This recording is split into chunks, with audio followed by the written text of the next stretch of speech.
సూపర్గా ఉంటుంది, మీరు కూడా ట్రై చేయండి.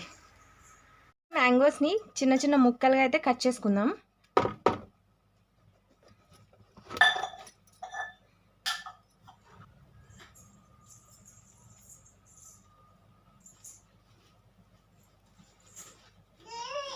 ఈ పీసెస్ని మళ్ళీ మిక్సీ జార్లో వేసుకుందాం.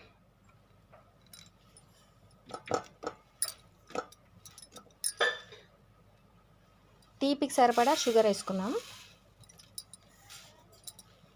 పాలు పోసుకుందాం.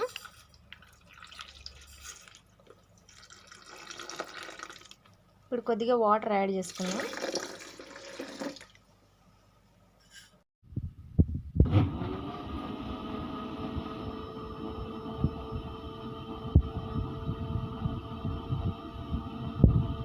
గ్లాస్లోకి పోసుకుందాం.